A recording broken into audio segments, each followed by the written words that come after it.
Okay, welcome. We are now going into the second phase of our public speaking leadership education for our junior ROTC. We call this phase 2, public speaking. The first time I let you have your choice of topic for your public speaking. Now I am giving you the topic.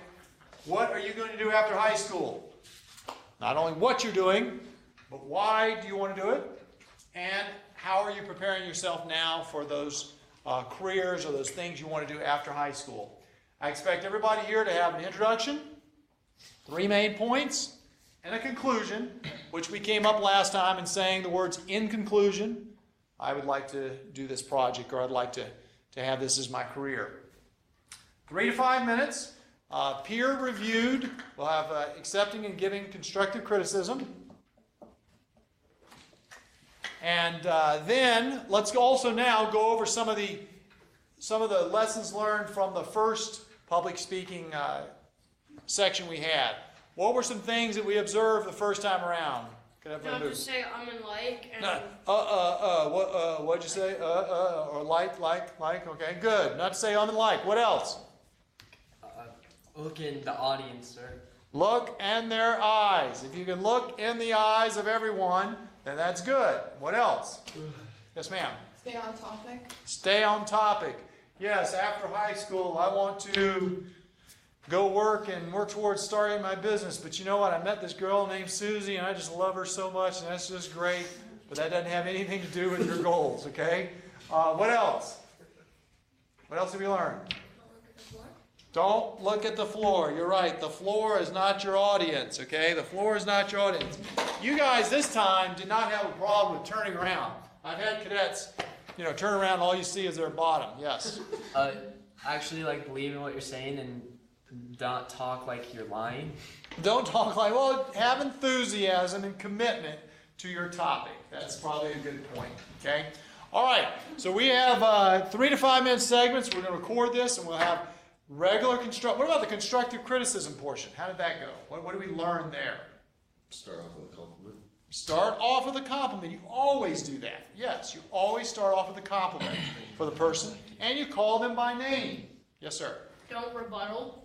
Don't rebuttal. Don't say, well, really, you're wrong. You're just trying to receive. You're in the receive mode because, honestly, there's a quote that talks about a lot of times you receive more knowledge from your enemies who are not worried about complimenting you or hurting your feelings than your friends. Your friends may not tell you the honest truth, but your enemies certainly will. So if somebody cares enough to give you constructive criticism, then you will probably learn a lot from them. All right, Cadet Perkins, you are first on the hit parade here today. Come on down. Everybody give a round of applause.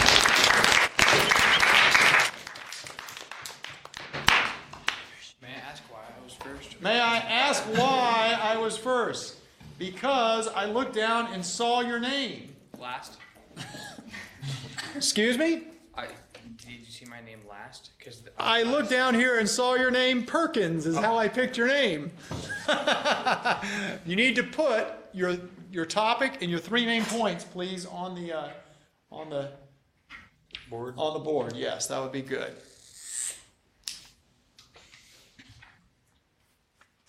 We have a timer out there. You got just one person, please.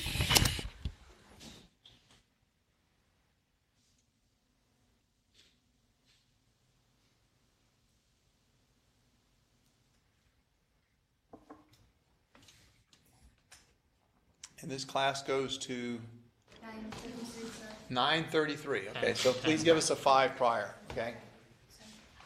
Weird days. This is our work day. Because it's a 2-hour.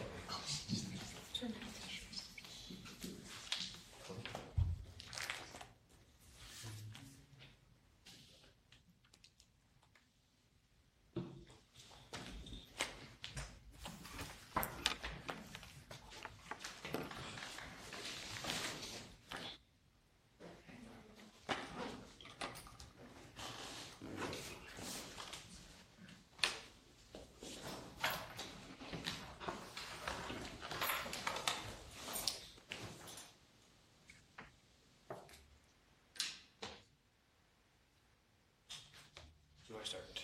You may start when you like, sir. Okay, so, Hello, my name is, and I'm going to talk to you today about. alright, my name is Cole Perkins, and I'm gonna talk about what I'm gonna do after school. And what I'm gonna do after school is I want to be a welder because my dad did it for like his whole life, and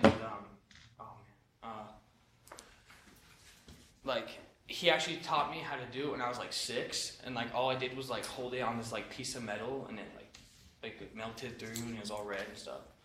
And I welded this pipe together one time, like it was for this house I'm at right now, and like it was weird because like it was like an oval shape, so it was kind of like hard, but yeah. And the reason like why I kind of want to do this because I can make a lot of money doing it, and I can like once I travel the world, like I could like go to like wherever I want, and I could be like an underwater welder too, which is pretty cool because it's underwater.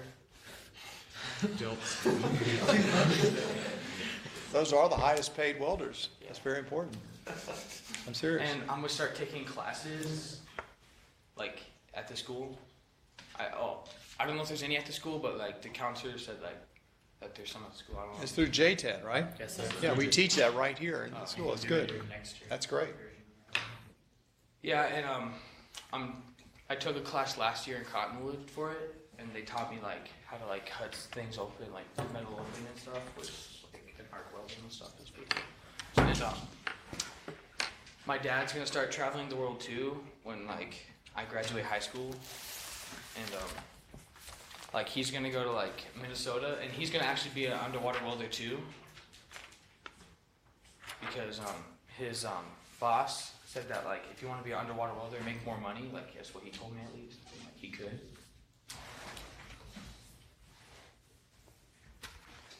And last, it's kind of easy actually, because you have this mask on, and like some masks can like you can see it like when you like turn it on, you can like see it like perfectly, so that like it's not dark or anything, and it's actually pretty cool.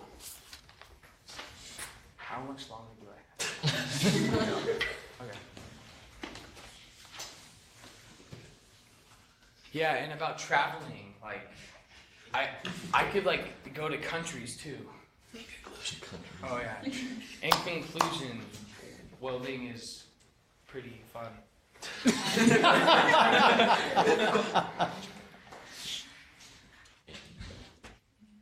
That's all. I can't. Oh, this weather. Yeah! Everybody! Come on back up. He gets a bonus point for being. Can I erase this? Yes, you can. All righty, I need Cadet Buell, please. Give him some constructive criticism. Cadet Perkins, you had a very lovely speech, but it was very unprepared. You were saying like almost every 38 times. What? And maybe you should next time not say it. You ought to take this. All righty, Cadet Lovell, please. Constructive criticism. No, constructive criticism. Oh. Cadet Perkins, your speech was good, but it was really hard to understand your points because you kept going back and forth. But other than that, it was really good. All righty, a round of applause. Yay. At least it wasn't Arizona's better than California. Cadet Reed, front and center, please.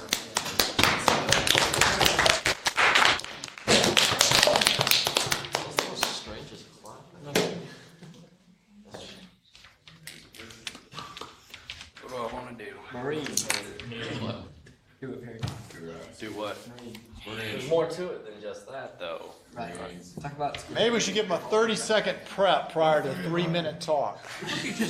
Okay. Be a school teacher. officer. Corrections officer. Same thing, right? School teacher, correct? Be a lady. Be a lady. Go to college for that. Become a normal.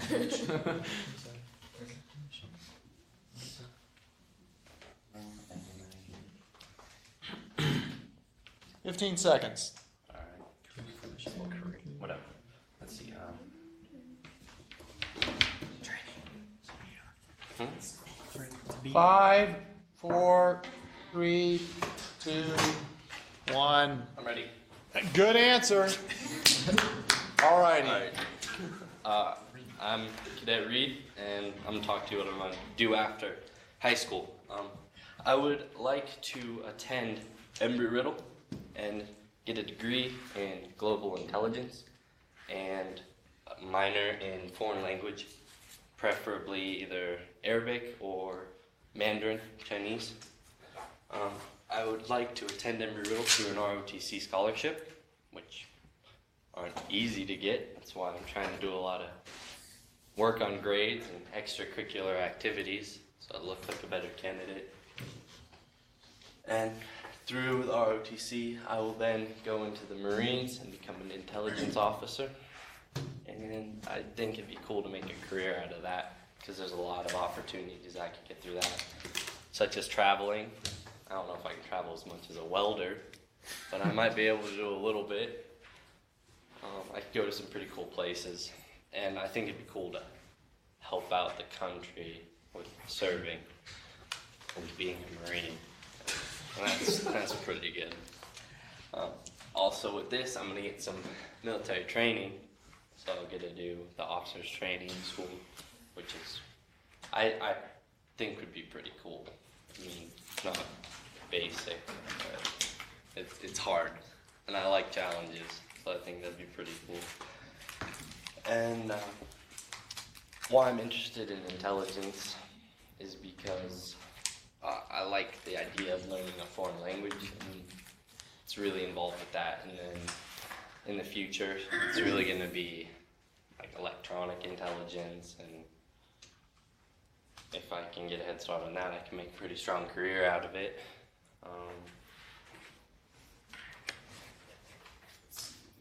And Embry-Riddle is my first choice because it's a pretty hard school to get into, so I think I could learn a lot there. So I think that'd be really good to make a living. And so, in conclusion, after high school, I would like to attend Embry-Riddle with an ROTC scholarship, get military training through the Marines, and hopefully have a good career through the military as an intelligence officer. And I could wear an awesome uniform in the Marines and look pretty spiffy all the time. I think that would be a good little benefit in there too, because I personally think the Marine uniform is the best. No offense to the Air Force, of course. Sweet. All righty, give a round of applause.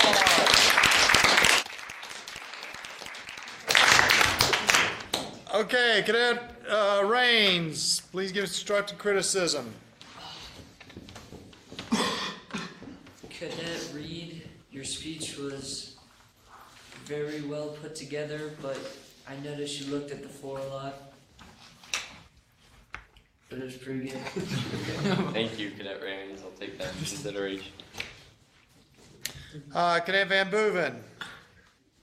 Cadet Reed, I think you had a very good speech. It's just if you could project more to the audience instead of looking at the board and trying to talk to everybody, I think it would help a lot. Thank you, Cadet Van Boeven. All right, everybody give him a round of applause.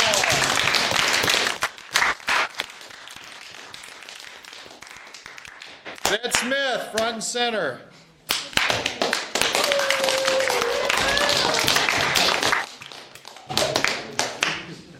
I love speaking publicly. Just kidding. No, I don't. so I have to write my. 30 seconds. Got 30 seconds for your 3 main points. While she's saying that, guys, just so we don't, this is part of counseling for college. Embry-Riddle has Army ROTC and Air Force. So I'm not saying it's impossible to go there and then end up in the Marines, because there are 1-for-1 exchanges in ROTC. You can finish from Air Force ROTC and end up in the Navy if you want to, but it's 1-for-1 and it's kind of rare. But I don't know if Daytona Beach, Embry-Riddle, has Navy ROTC. Maybe, because they're bigger. So I'm saying, look at this stuff, okay? I don't want you to get a thought that anybody who goes to Embry-Riddle can end up a Marine. It's a different situation, be one-on-one type stuff. All right. Cadet Smith, everybody give her a round of applause. Go on. Hello, my name is Melanie Smith, and after my high school career, I would like to become a veterinarian.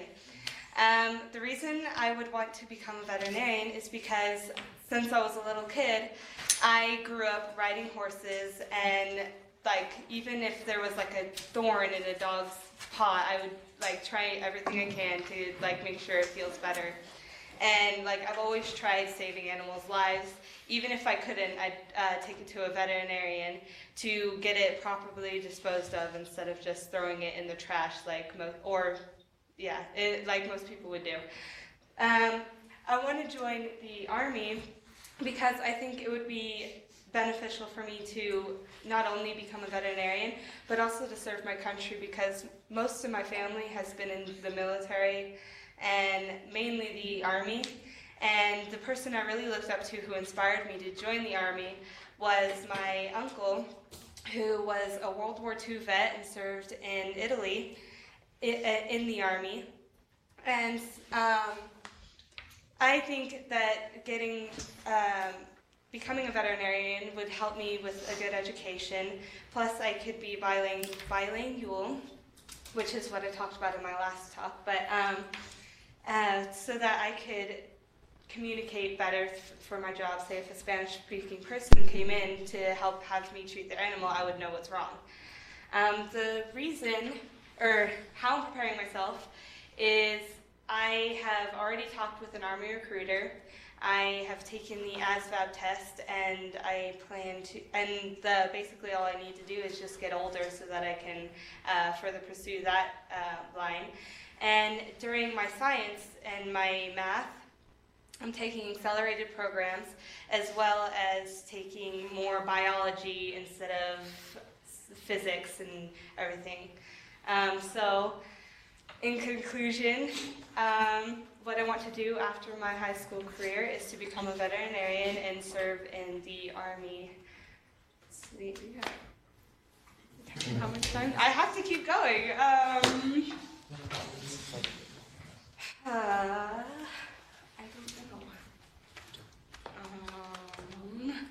I'm trying to think of something. Why the Army? Why the Army? Just because that's where most of the service dogs are. Like, and if any other branch needed me, like, to check for their service dogs, I could like go, because I know Luke Air Force Base has some working dogs.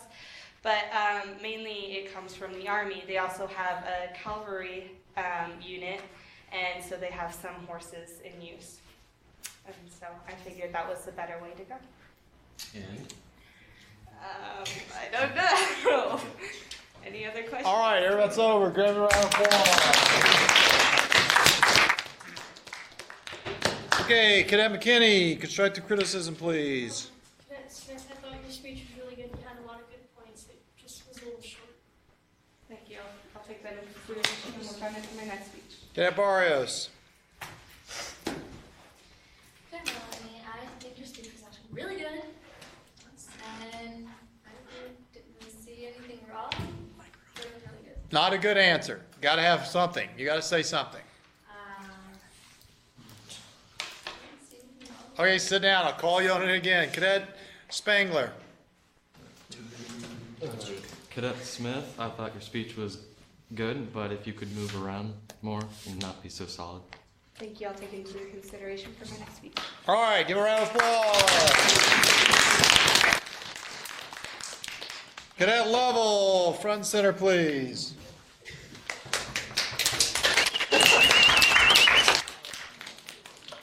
Oh, man. Okay, while she's taking her 30 minutes, 30 seconds to prepare. Another thought for his career counseling. Melanie talked about talking to the recruiters and getting in the military. A veterinarian is a medical doctor. So you need 4 years of college and then some years afterwards, in specialty. So you've been majoring in biology or chemistry or something like that. It's truly not a 4-year medical doctor, but it's a path. So if you enlist in the military, in the Army, you're going to be a soldier going to war. And it's going to be tough to become a veterinarian. You may be stationed as a specialist with dogs, attack dogs, or military police is usually what it is. So I'm saying you kind of got both of them mixed up there. I just want to make sure there's no confusion, right? So if you want to be a veterinarian, your answer is I want to get an Army ROTC and pay for my college, and then go in and get a biology degree and work towards getting a veterinarian degree and see if the Army or whoever will pay for that, okay? So just want to make sure. Your ASVAB and all is great, but that is not on the track to be a veterinarian. You got to go to college first for that, okay? All right, and most of the dogs in the military are under the military police section because obviously they're drug dogs or attack dogs, drug or IED dogs. All right, Cadet Lovell, you are rocking and rolling and ready to go. I don't know. I didn't believe that Colonel Peoples would pick me when I said everybody prepare. I can never prepare. It's called being flexible. Consequences.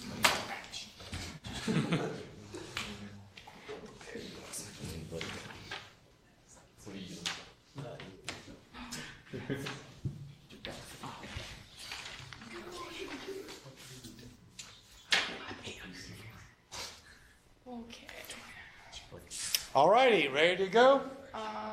I'm Cadet Lovell, and this is my speech on what I want to do after high school.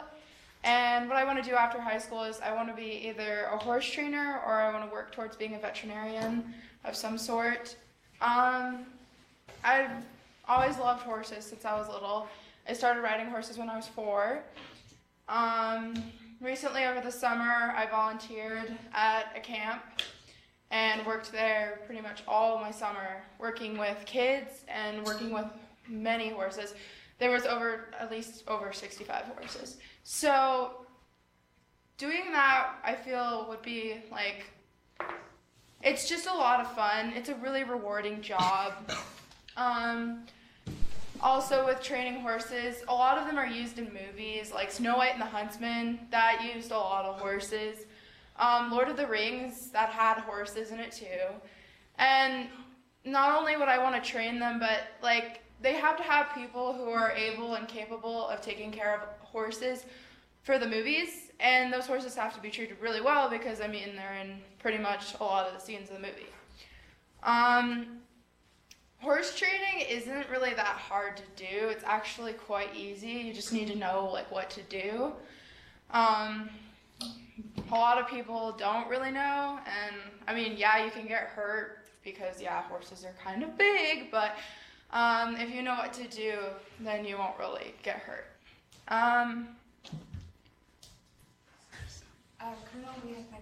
Okay, thank you. Being a veterinarian, I feel like Melanie said, like you can help people with their animals. And like some people don't really know what they're getting into. Like a lot of people, when they first get horses, they don't know what they're getting into. And that's where you have cases where people end up neglecting animals. But a lot of times they're not really trying to neglect their animal. They're just not, they don't know how to like take care of them yet.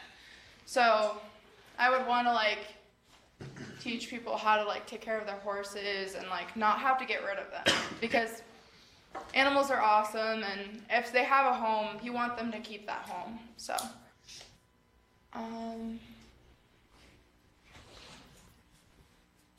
in conclusion, I feel like being a horse trainer or working with animals, or just being a veterinarian would be a very beneficial part of a career.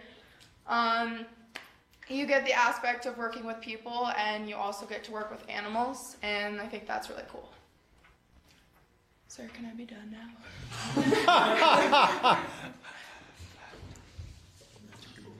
Talk about what you're doing to prepare yourself. To prepare myself, I worked over the summer at a ranch, and it had a lot of horses, and we had like over, 6 colts we were working with, and they were pretty much like just learning to walk and everything, and we had to yeah, kidding. We had to work with them, and like with horses, it's always something different every day. You don't know if they're just going to be behaving weird, or if they might colic, or if they're going to kick you. So. What does the last one mean? The mic. What'd you say? Colic. Colic? Yeah. Colic is when. Cody, I'm talking. Okay, colic is when, like, okay, this is so hard to explain. Their intestines twist, so they'll want to lie down, and if they lie down, that means that their intestines will twist far enough to where they will die. So if they're colicking, you have to either keep them walking, or you have to have the vet come in. But if the vet can't come, yeah, you can either give them a hose enema, or you can put your hand up there. Oh. Nice. Okay, that's the end of the Q&A here. Thank you very much. All right, come on, next. Constructive criticism. Do you need criticism? Cadet Barrios, please give her constructive criticism. Ben, sir? Cadet level, you did very good, but you said 10 times. And lighting, I don't know how many times. 20 times. But Not that anybody was counting. I tried counting, but. maybe next time we might want to not say so much. Might maybe look around at other people. But that's actually good.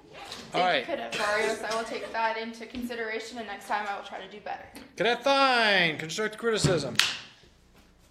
Well, you did very good, but you stopped and asked Colonel if you could stop. I think Thank you, Cadet Fine. I will take that into consideration, and next time I'll try not to stop in the middle of the speech. All righty, round of applause.